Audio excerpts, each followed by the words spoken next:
Very good morning to every students. कैसे हैं बच्चों आप सब? बहुत ही अच्छे होंगे। काफ़ी दिनों से मेरी तबीयत थोड़ी ठीक नहीं चल रही थी, आज आई एम फाइन। थोड़े बहुत छाले वो ठीक हो जाएंगे। अब बच्चों लास्ट टाइम में हम बात कर रहे थे, किसकी बात चल रही थी? मीटर सेतु की। मीटर सेतु की बात हो गई थी। मीटर सेतु व्हीटस्टोन सेतु के सिद्धांत पर काम कर रहा था। मीटर सेतु के बाद हमने विभव मापी की बात कर ली थी, और विभव मापी में 10 मीटर का तार होता है। 10 मीटर का तार मैंने बताया था एक लकड़ी के आधार पर होता है, लकड़ी के दो पेचों के बीच में कसा होता है। आज हम बात करेंगे विभव मापी के सिद्धांत की, और विभव मापी किस सिद्धांत पर काम करता है, बहुत ही इंपॉर्टेंट है। यहाँ से एक परिभाषा निकल कर आएगी, वो भी बहुत इंपॉर्टेंट है बच्चों। विभव मापी का सिद्धांत भी बहुत इंपॉर्टेंट, परिभाषा भी बहुत इंपॉर्टेंट, ठीक है। तो आप देखिए बच्चों, विभव मापी का सिद्धांत, मैं जो बात बोल रहा हूँ आप कान लगा के ध्यान से सुनिए, सब पीडीएफ में मिल जाएगा। पहली बात यह है बच्चों कि अब हमेशा मैं 10 मीटर का तार नहीं बनाऊंगा। 10 मीटर का तार थोड़ी बनाता रहूंगा, विभव मापी बनाऊंगा जब। तो ये जो ए बी, जो ये तार दिखाया गया है ए बी, ये 10 मीटर लंबा तार है। कितने लंबा तार है? 10 मीटर का तार है ए बी, बस ये दिखाया जाएगा 10 मीटर का तार है। तो विभव मापी का सिद्धांत देखते हैं। तो इधर देखिए, उसके लिए मैंने एक परिपथ चित्र बना रखा है। इधर देखिए, विभव मापी की जब भी बात हो रही है तो बच्चों विभव मापी में दो परिपथ होते हैं, एक प्राथमिक परिपथ होता है, एक द्वितीयक परिपथ होता है। प्राथमिक परिपथ कभी भी चेंज नहीं होता, यानी कि प्राथमिक परिपथ हमेशा एक जैसा रहता है। मैं बार बार कह रहा हूं कि प्राथमिक परिपथ में कभी चेंज नहीं करना है। जो भी चेंज होता है वो नीचे वाले द्वितीयक परिपथ में होता है। प्राथमिक परिपथ में कोई चेंज कभी नहीं होता है। केवल द्वितीयक परिपथ जो नीचे वाला परिपथ है उसमें चेंज होता है, प्राथमिक परिपथ में कोई कभी चेंज नहीं होता। इधर देखिए कैसे बनता है प्राथमिक परिपथ, मैं यहां बता रहा हूं बच्चों। ए बी एक विभव मापी का 10 मीटर का तार है। इसके बिंदु ए से एक ये प्राथमिक सेल है। कौन सा सेल है ये? प्राथमिक सेल, जिसका विद्युत वाहक बल ज्ञात है, इसका विद्युत वाहक बल पता होता है। एक प्राथमिक सेल, ये प्राथमिक सेल है जिसका विद्युत वाहक बल पता है, को धारा नियंत्रक, ये धारा नियंत्रक है। धारा नियंत्रक की 3 टांगे होती है, 1, 2 और 3। एक हमेशा खाली रहती है, मैंने पहले ही कहा था। प्राथमिक सेल, धारा नियंत्रक, कुंजी के को श्रेणी क्रम में जोड़कर इस संयोजन को विभव मापी तार के बिंदु ए और बी के बीच जोड़ा जाता है और प्राथमिक परिपथ का निर्माण किया जाता है। मैंने कहा एक प्राथमिक सेल, ये कौन सा सेल है? प्राथमिक सेल, जिसका विद्युत वाहक बल पता है। एक प्राथमिक सेल को धारा नियंत्रक व कुंजी के साथ जोड़कर इस संयोजन को, ये पूरा संयोजन को विभव मापी तार के बिंदु ए तथा बी के मध्य जोड़ा जाता है। जोड़ दिया ए और बी के मध्य। ये तो प्राथमिक परिपथ है, ये कभी भी चेंज नहीं होगा। द्वितीय परिपथ में एक सेल जिसका विद्युत वाहक बल ई है, ये हमें पता नहीं है। एक सेल जिसका विद्युत वाहक बल ई है के धन टर्मिनल को विभव मापी के बिंदु ए से, ऋण टर्मिनल को धारा मापी से, धारा मापी के दूसरे टर्मिनल को जो कि इस तार के ऊपर चलेगी, 10 मीटर का तार है, इसके ऊपर चलेगी, जो कि जे से जोड़ा जाता है। ये बिंदु सी है, ये किससे जोड़ा गया है? जो कि से। बिंदु कौन सा है? सी। और ये द्वितीयक परिपथ बन गया। ये तो परिपथ है अभी। तो मैंने कहा धारा मापी गो एक सेल, प्राथमिक सेल जिसका विद्युत वाहक बल ई नोड है, को धारा नियंत्रक व कुंजी के साथ श्रेणी क्रम में जोड़कर इस संयोजन को विभव मापी तार के बिंदु ए और बी के बीच जोड़ा गया है। इसके द्वितीयक परिपथ में एक सेल जिसका विद्युत वाहक बल ई है के धन टर्मिनल को बिंदु ए से, ऋण टर्मिनल को धारा मापी से, धारा मापी के दूसरे टर्मिनल को जो कि से जोड़ा गया है। ये परिपथ बन गया। अब सिद्धांत क्या कहता है, इधर सुनना, मेरी एक एक बात को ध्यान से सुनना बच्चों, एक एक बात को गौर से सुनना। क्या कहता है? सबसे पहले इस धारा नियंत्रक को इस प्रकार एडजस्ट करेंगे, धारा नियंत्रक को इस प्रकार एडजस्ट करेंगे, धारा को नियंत्रित करने का काम करता है। इस धारा नियंत्रक को इस प्रकार एडजस्ट करते हैं, इस प्रकार व्यवस्थित करते हैं कि इस सेल का जो वोल्टेज है इस पूरे तार पर फैल जाए। ये 10 मीटर का तार है, इस पर फैल जाए, यानी कि इस सेल का जो विद्युत वाहक बल है इस पूरे तार पर आ जाए। इस प्रकार से इसको अपन क्या करेंगे, सेट करेंगे। सबसे पहले सेट करने से पहले कोई भी चीज कर रहे हैं तो संयोजन की जांच, संयोजन की जांच भी तुम कर सकते हो। संयोजन की जांच कैसे होती है, मैंने पहले मीटर से तुम बताया था। सबसे पहले इस जोकी को पहले तार पर रखेंगे, यहां पर बिंदु ए के पास रखेंगे। यदि धारामापी में विक्षेप इधर आ जाए, फिर इसको जोकी को कहां रखेंगे, बी के पास, यानी कि 10वें तार पर रखेंगे। तो विक्षेप की दिशा बदल जाए, तब क्या होगा, संयोजन ठीक है। जैसे मैंने मीटर से तुम बताया था, पहले उस कोने पे टच कराएंगे जोकी को, तो विक्षेप की दिशा इधर आ रही है, तो इस कोने पे टच कराएंगे तो फिर विक्षेप की दिशा बदल जाती है, तो क्या हो जाता है, सर्किट सही है। अब क्या करेंगे, इसकी संयोजन की जांच के लिए परिपथ बना दिया।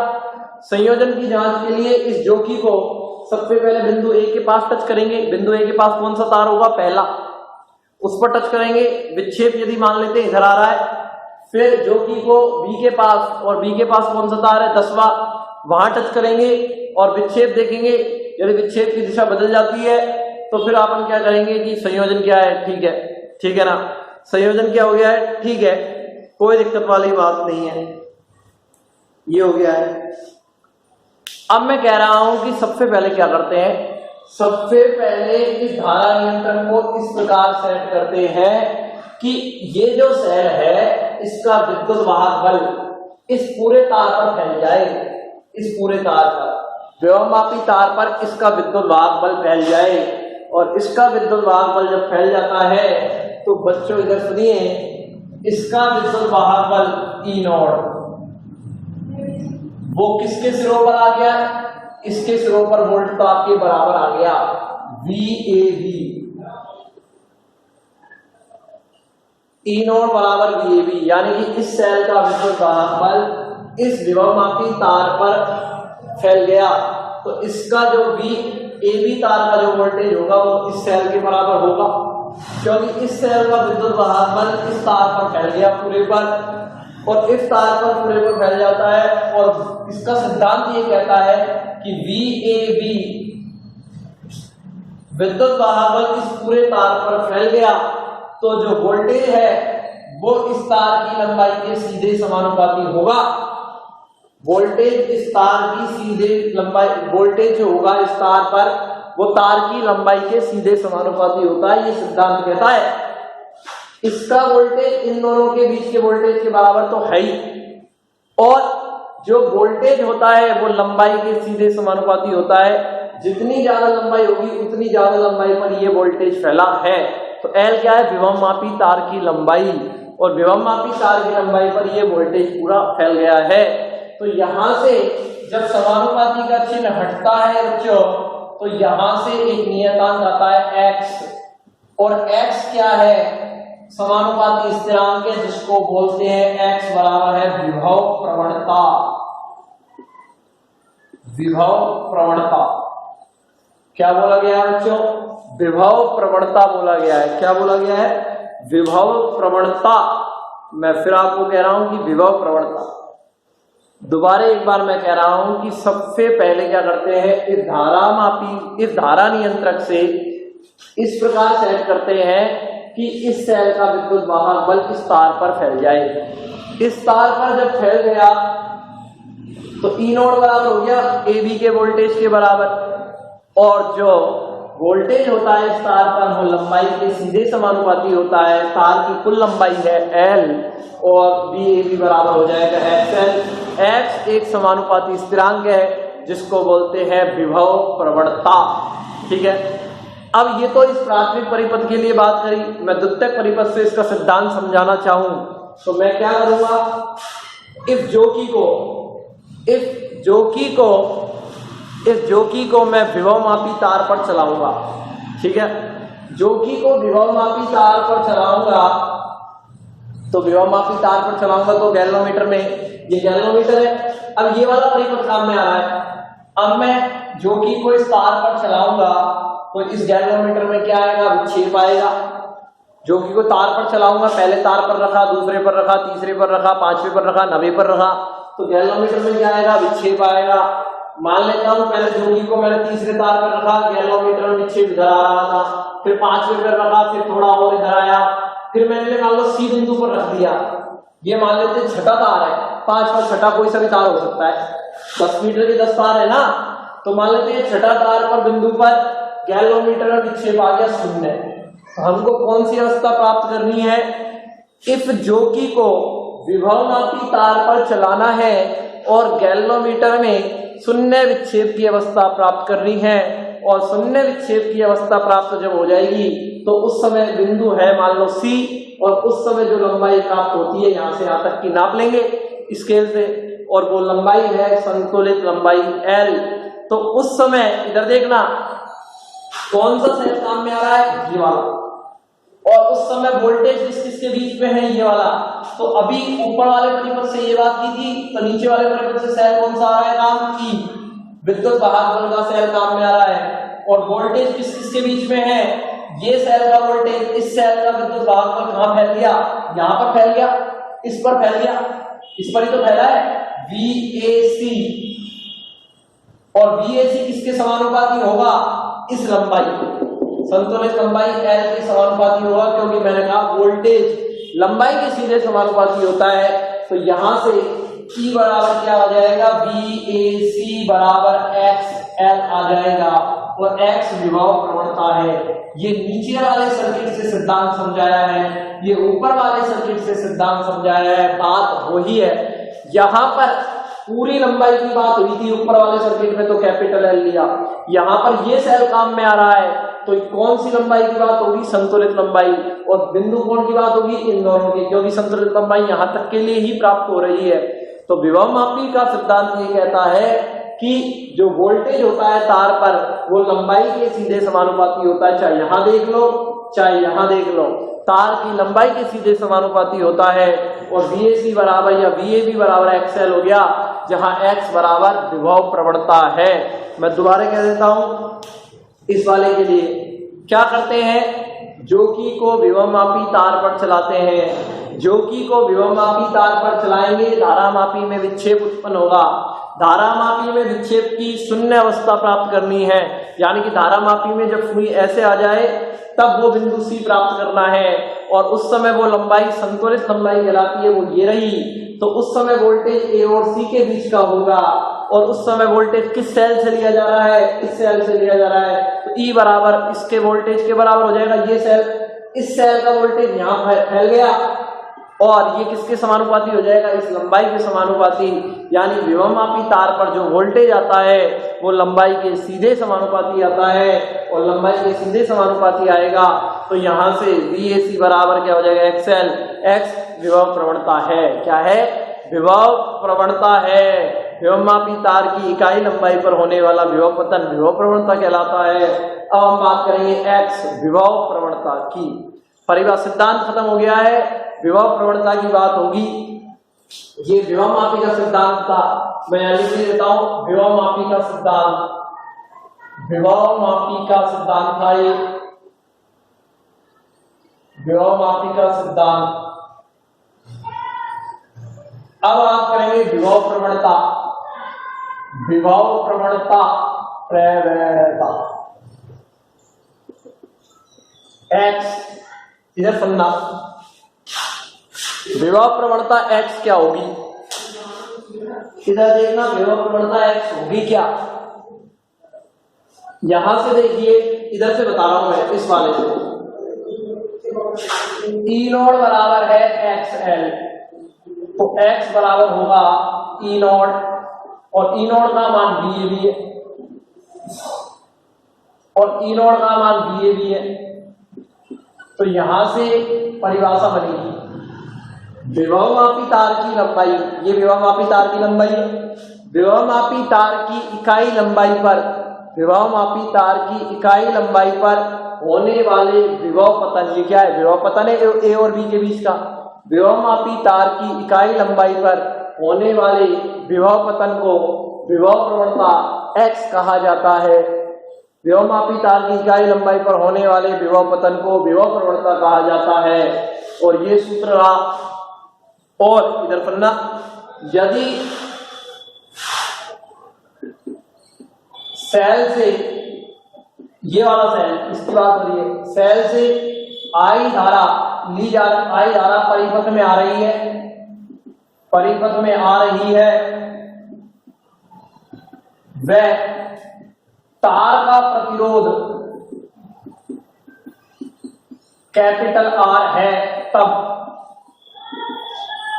तार का प्रतिरोध कैपिटल R है, तब VAB बराबर क्या हो जाएगा बच्चों, इन दोनों के बीच का वोल्टेज, धारा आ रही है इसमें आई और इस तार का प्रतिरोध है, विभवमापी तार का प्रतिरोध R, तो VAB बराबर हो जाएगा IR। और इसलिए X बराबर हो जाएगा E नॉट बटे L बराबर VAB बटे L बराबर IR बटे L, और R बटे L को मैंने मान लिया RM, तार की इकाई लंबाई का प्रतिरोध, R बटे L को मान लिया इकाई लंबाई का प्रतिरोध, कह सकता हूं ना RM, इकाई लंबाई का प्रतिरोध कह दिया, ऐसे ले लिया। ये तो था ही, ये था। और VAB बराबर IR, I क्या है, विभवमापी तार में प्रवाहित धारा, R क्या है, तार का प्रतिरोध, और R बटे L को मैंने लिख लिया इकाई लंबाई का प्रतिरोध RM। ये क्या है RM, विभवमापी तार की इकाई लंबाई का प्रतिरोध है, कोई दिक्कत वाली बात नहीं है। आगे बढ़ते हैं, आगे सूत्रों की बात करते हैं और X के सूत्रों की बात करते हैं। मात्रक क्या होगा इसका, वोल्ट बटे मीटर, मात्रक क्या होगा, वोल्ट बटे मीटर होगा। इधर करना, यदि मैं कह दूं धारा नियंत्रक का प्रतिरोध, धारा नियंत्रक का प्रतिरोध R डैश, सेल का आंतरिक प्रतिरोध,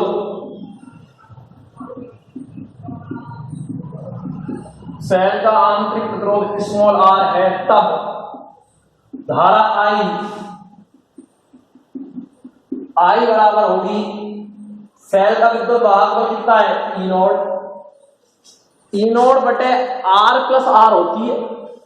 R तो है किसका प्रतिरोध, तार का, धारा नियंत्रण का प्रतिरोध भी है R डैश, तो ये R डैश हो आ गया। सेल का आंतरिक प्रतिरोध है R, तो I का मान ये नहीं हो जाएगा क्या, तो I का मान ये हो जाएगा, ये हो जाएगा। तो इधर देखिए बच्चों, मैं कह रहा हूं I बराबर होगा वोल्टेज बटे प्रतिरोध होता है, वोल्टेज तो है E नॉट, तार का प्रतिरोध है, विभवमापी तार का प्रतिरोध R डैश किसका है, धारा नियंत्रक का प्रतिरोध, स्मॉल r किसका है, सेल का आंतरिक प्रतिरोध, तब I का मान ये हो गया, I का मान उठाकर यहां रख दो, इसलिए X बराबर हो जाएगा E नॉट बटे L बराबर VAB अपॉन L बराबर I की जगह कितना है, E नॉट बटे R प्लस R डैश, और ये हो जाएगा R बटे L, I की जगह उठा के रख दिया। ये भी तो सूत्र हो सकता है X का। ये सारे प्रतिरोध आ गए, बस ये क्या आ गए, सारे प्रतिरोध आ गए हैं, ये भी सूत्र हो सकता है इस रूप में भी। इधर देखिए, क्योंकि मैं जानता हूं रो बराबर होता है KR बटे L, L पूरा ही आएगा यहाँ पर तार की लंबाई, विशिष्ट प्रतिरोध तार का रो बराबर AR बटे L होता है। यहां से R बटे L बराबर क्या आएगा, रो बटे A, और R बटे L का मान मैं यहां पे भी तो रख सकता हूं, तो ये रो बटे A के फॉर्म में आ जाएगा ये सूत्र। तो इसलिए X बराबर क्या हो जाएगा, E नॉट बटे L बराबर VAB बटे L बराबर IR बटे L बराबर I, R बटे L की जगह क्या लिख सकता हूं, रो बटे A बराबर RIM में लिखा जा सकता है। तो ये भी सूत्र हो सकता है बच्चों, ये भी तो हो सकता है सूत्र। मैंने कुछ लिख दिया, R बटे L की जगह रो बटे A लिख दिया, तो ये भी तो हो सकता है सूत्र बच्चों। तो ये सारे विभव प्रवणता के सूत्र हैं। मेन सूत्र ये था, VAB को मैंने क्या लिख दिया आई आर बटा एल, आर बटा एल को आई आर एल लिख दिया। आई का मान निकालना है तो आई का मान ये हो जाएगा, ये भी रख सकता हूं, और आर बटा एल की जगह रो बटा ए भी लिख सकता हूं। तो ये सब विभव प्रवणता के सूत्र हैं बच्चों, ठीक है। और विभवमापी तार की इकाई लंबाई पर होने वाले विभव पतन को विभव प्रवणता कहा जाता है। और विभव प्रवणता की निर्भरता किन किन चीजों पर निर्भर कर रही है, इधर देखना आई बराबर एक्स बराबर आ रहा है, यहां से देखो आई रो ए, तो एक्स समानुपाती है आई के, एक्स समानुपाती है रो के, एक्स समानुपाती है 1/a के। धार में प्रवाहित धारा के समानुपाती है विभव प्रवणता, विशिष्ट प्रतिरोध के समानुपाती है, और 1/, क्षेत्रफल के व्युत्क्रमानुपाती है, अनुप्रस्थ काट क्षेत्रफल तार का जो है उसके व्युत्क्रमानुपाती है। और किस पर निर्भर कर रही है, तार की लंबाई पर निर्भर कर रही है, विभवमापी तार की लंबाई पर निर्भर कर रही है, धारा नियंत्रक के प्रतिरोध पर, तार के प्रतिरोध पर, सेल के आंतरिक प्रतिरोध पर, इन सभी पर निर्भर ये करती है, ठीक है। ये विभव प्रवणता की निर्भरता हो गई है। आज हमने बात की बच्चों विभवमापी के सिद्धांत और विभव प्रवणता की। विभवमापी का सिद्धांत और विभव प्रवणता की जब बात की है तो मैं एक बार सिद्धांत फिर समझा देता हूं, ध्यान से सुनिए।